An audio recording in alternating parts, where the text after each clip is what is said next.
All right, I've come here because unfortunately there's no way I can talk about this in the short amount of time for a TikTok. So here's my second YouTube video.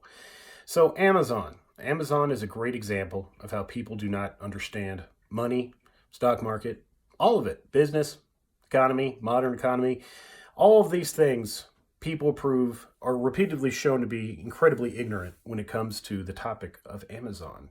Because Amazon, most of its value and most of its worth is estimated. And why is it estimated is because Amazon doesn't really make any money.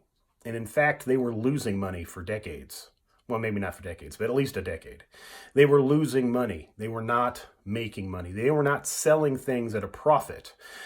The reason they're worth so much is they have entrenched themselves into our economy. They've entrenched themselves into the shipping lanes. They've entrenched themselves into the buying lanes. They've entrenched themselves into the seller lanes.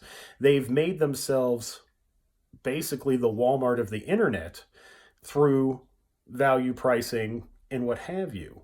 But Amazon still doesn't generate a large profit, but they hope that it will. So Amazon's value is based on the large part on that perception of value, that soon or one day it will start generating a lot of revenue because it will be the only game in town in many ways.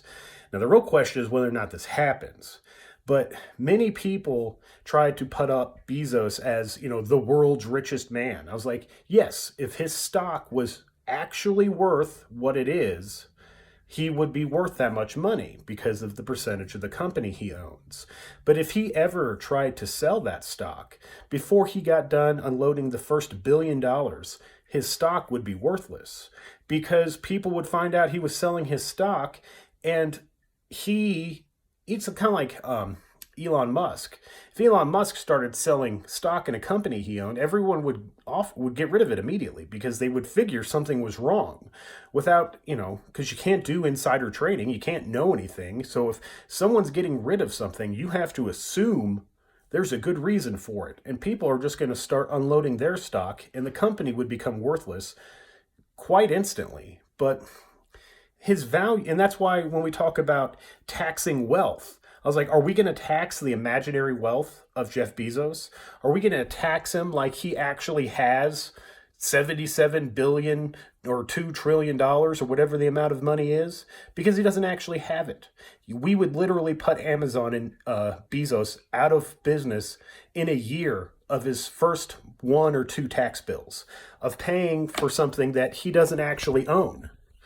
And this is what people need to understand when they talk about wealth and when they talk about what money is, and especially in today's modern stock market and the way they manipulate things.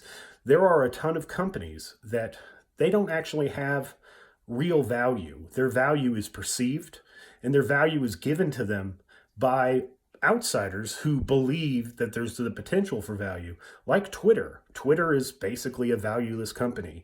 It makes almost no money. A lot of these internet companies don't make any money. They just believe someday money will be made. And you have to keep that in mind if you're going to invest in these companies. And you need to really keep it in mind when you talk about how much money they have, because it's not as simple as people try to make it. And that's when you always know there's a problem, is when someone's trying to tell you something is far simpler than your instincts tell you it's going to be. All right, that's it for this time. Hope you guys liked it. You know the deal. Like, share, comment, subscribe, say something. We can have much longer conversations in YouTube than we can on TikTok. So if you want to ask a detailed question, that's usually not a big deal. All right, let me know. We'll talk to you next time.